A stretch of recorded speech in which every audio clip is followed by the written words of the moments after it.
And polycystic ovarian syndrome, PCOS, have two very different names, but they share some similarities. Today we'll be discussing endometriosis, and to tell us more about this is Dr. Taheera Hassim, a healthcare practitioner specializing as an obstetrician and gynecologist in Sunninghill, Johannesburg. Assalamu alaikum, Dr. Taheera, and welcome to the show. Walaikum salam. Thank you. All right, doctor, let's start off by defining endometriosis. What is it? So endometriosis is a painful disorder where the tissue that lines inside the uterus starts to grow outside the uterus.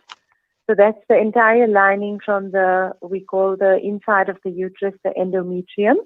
So when that lining grows on the outside of the uterus, which could involve the ovary, the tubes, or the pelvic lining, with each period, this thickens and it starts to break down and cause a secondary menstruation in the abdomen. And when this blood gets trapped, it causes scar tissue and it causes cysts at times, and it can cause organs to stick to each other, and that's where the pain comes from. What are the symptoms of endometriosis? How would someone know if they have it or not?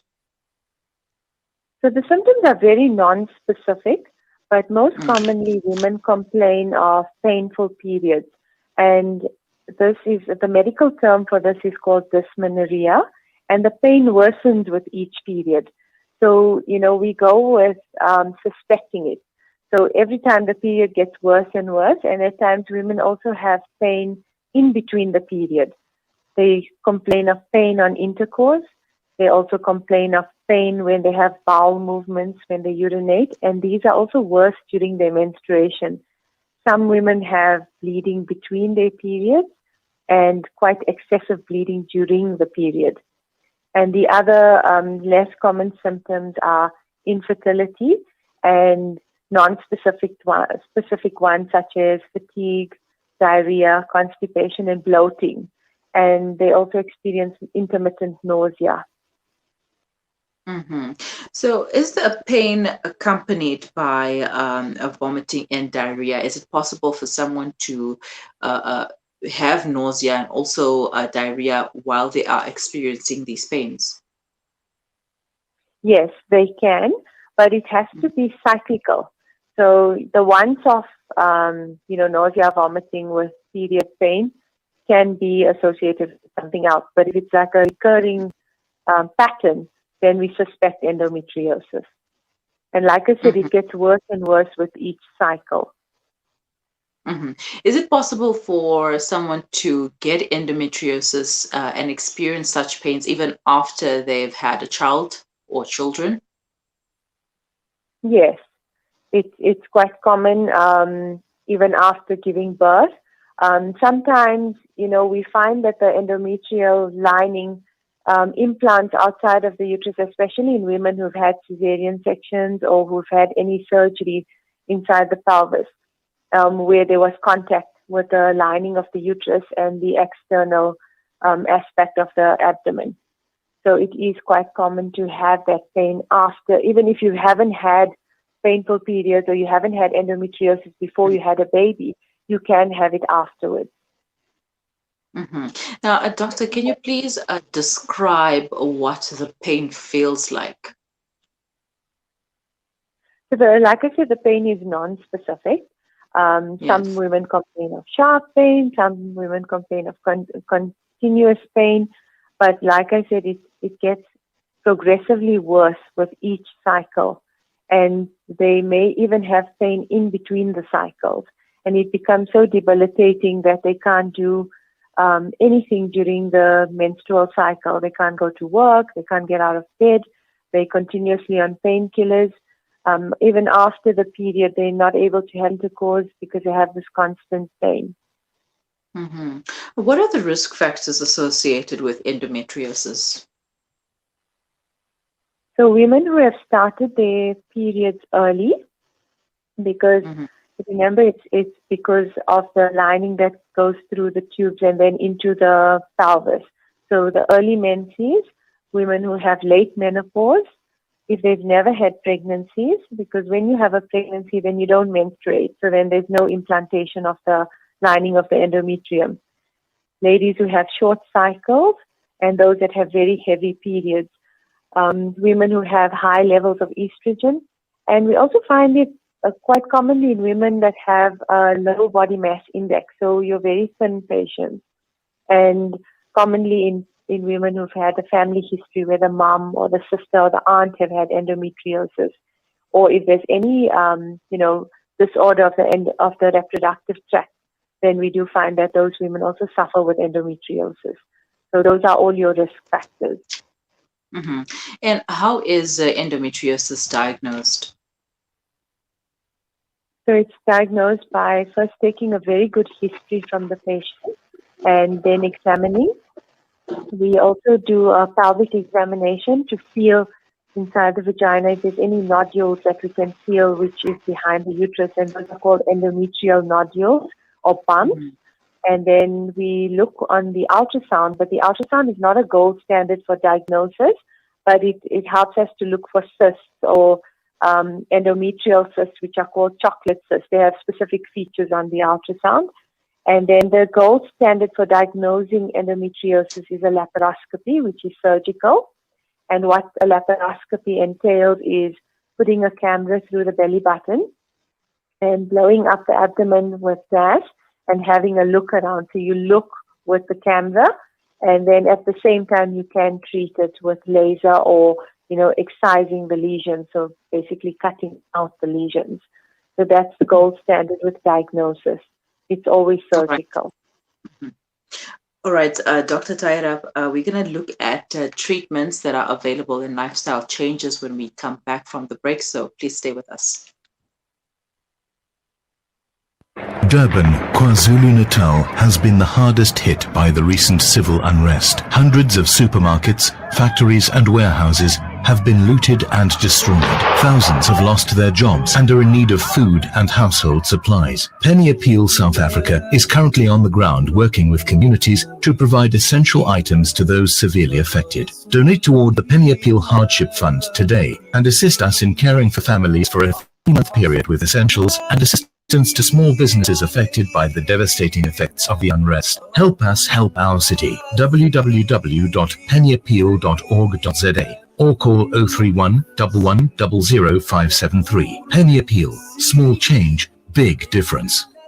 What makes Randery Jewelers the optimum place for your memorable gift? Is it our range of exclusive, high-end, luxurious jewellery? Or is it our master craftsmanship of all your bespoke jewellery needs? We believe it's because at Randery Jewelers, we know just how to make your special moments last forever. Whether it's for a wedding, anniversary, or just a simple gift to show your love, trust Randery Jewelers to make it special. www.randeryjewelers.com. Make your moments last forever with Randery Jewelers, the family name you can trust. Osman's Taj Mahal Spice and Rice. For over 80 years, Osman's Taj Mahal have been perfecting the art of the perfect blend of spices, pure, aromatic, and well-seasoned. Spices to tantalize your taste buds. From creative cuisines to gastronomical gourmet goodies, from exotic odors to traditional dishes, Osman's Taj Mahal have remained synonymous with quality spices and condiments. Taj Mahal rice, beans, and lentils. Try our range of chili bite mixes, rose and ilachi syrup, our quick and easy biryani pack, and our traditional range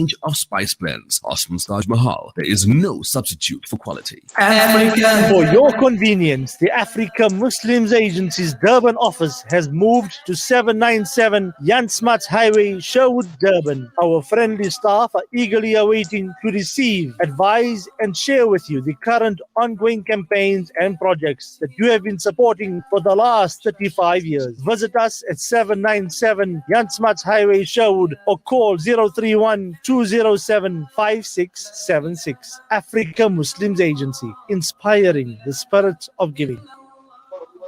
It's a new beginning. It's a new era. Salam Media, humanitarian journalism. Welcome back. You are listening to the mid-morning talk on Salam Media. It is 11:48. Today we are talking endometriosis. If you our patient of endometriosis, you would like to share your journey with us, you can send us your messages to our WhatsApp line on 061-788-0355. Alternatively, you can leave them in the comment section.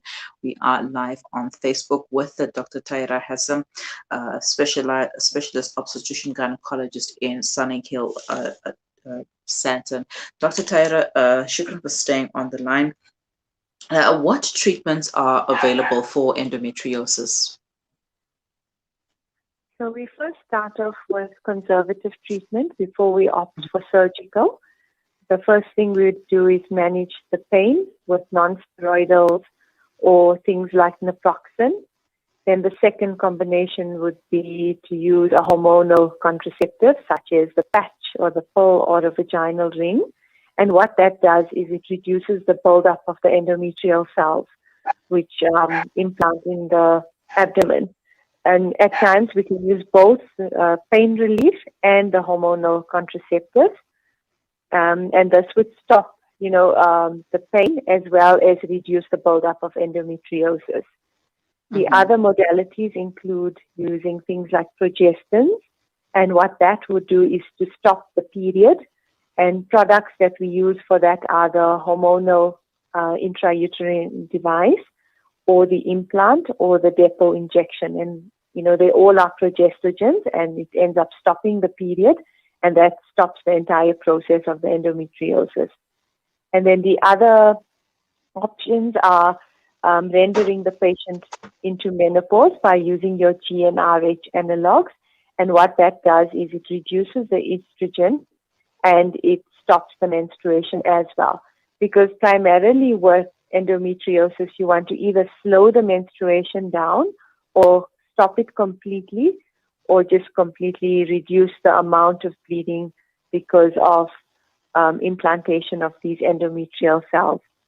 Then if all of this doesn't work, then we opt for the surgical option, which is the laparoscopy, where we can go in and excise, meaning cut out the endometriosis, or ablate it, where we burn off or laser the tissue. And then we monitor the patient after that, and then perhaps put them back onto the pill and pain management, and that works quite well. And then your last resort, if everything else has failed, that would be a hysterectomy, and then also to remove the ovaries at the time of the hysterectomy. Wow. And what about alternative healing? Can alternative healing help with this? We've got acupuncture, we've got cupping, we've got reflexology, and all of these alternative healing methods available. Can they? Yes, they certainly help a lot with the pain management. So I completely support acupuncture, cupping, even herbal products help quite a bit with relieving the inflammation from the endometriosis. Other lifestyle changes such as taking a warm bath or using a heat patch during the time of the period also works quite well. And avoiding things like caffeine and sugary foods, because what that does is it just increases the inflammation and that contributes to the pain and the bleeding. So, dietary changes, also things like yoga also help with pain management because it increases the blood flow to the pelvis. And what that does is it releases happy hormones, and that also helps quite a bit with pain. Now, the treatments that you mentioned earlier, are they affordable and are they available at public health care facilities as well? Yes, they're quite affordable. And a lot of the hormonal contraception, which can be used for management of endometriosis, is freely available at the clinics. So, there shouldn't be an issue where there's no access to these products because most of them are accessible at your public facilities, and in private, yes, there's different options where it does become a bit more expensive depending on which product you choose. But there's definitely a lot of options that are available which are quite affordable for all patients. Mhm. All right, so Dr. Taheera, going forward, final thoughts when it comes to endometriosis, in terms of understanding it and managing it? So if you suspect that you have endometriosis, or if a mom suspects that her daughter has endometriosis, don't delay the treatment and don't delay the diagnosis. Go into your healthcare provider, because we can treat this quite early before it becomes complicated. And, there's so many options that are available, where these young women can be treated and they can live complete healthy lives which are completely pain-free. And if we start treating earlier, it completely avoids your surgical options, which are, much later with the recurrent bleeds.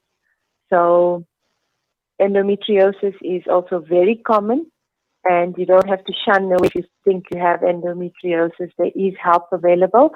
There's lots of support on your social media platforms. There's groups that are available. So don't hide away. We're here to help you. All right, indeed. Shukran so much for your time, Dr. Taheera, and have a wonderful day. Assalamu alaikum. Walaikum salam. Dr. Taheera Hassim, a healthcare practitioner specializing as an obstetrician and gynecologist in Sunning Hill Center in Johannesburg, taking us through endometriosis. If you suspect that you might be feeling extreme cruciating pain during your period, perhaps you could have endometriosis, and it's not a death sentence. If you do experience the pain, go and get it checked out, because help is available. As Dr. Taheera mentioned, that you need uh, to minimize the surgical treatments that are available by going for early treatment. And early detection does save lives, and not only with the breast cancer and other cancers, but also with the other ailments, illnesses, diseases, etc. Once you start feeling the pain, that's when you should go and get checked out. And there might be a lot of tests done. There might be a lot of you going here and there, but whatever it takes, just do it, because it is for your health, and health is wealth. If you can't look after your health, then nobody's going to look after your health. You only are one you, and we don't want it to resort to having your ovaries removed, etc. And with alternative healing, there are alternative healing methods that can help ease with the pain and take you through that painful time. You can also look into that, but first start off by going to your doctor. Go to your GP, and your GP will then recommend you to a specialist like Dr. Taheera, an OBGYN. And lifestyle changes are simple. Try and avoid the things that aggravate the pain. Try and avoid too much caffeine, carbonated products, and sometimes also dairy. But it all depends on the individual. So look at what you are having, and try and cut down on certain foods, because that could also increase and make the pain even worse than it is. But also, um, um, to try and ease the pain, you could use a heat patch. Um, I'm not one to recommend painkillers, because I'm not one for painkillers. But rest also. Rest is very important. If you are not getting rest, then do try and make sure that you get enough rest, and try and look after yourself. Self-care is important. We spoke about this yesterday, and it is Women's Month. Look after yourself. The world, the weight of the world is on your shoulders. So look after yourself. You are listening to the Mid Morning Talk on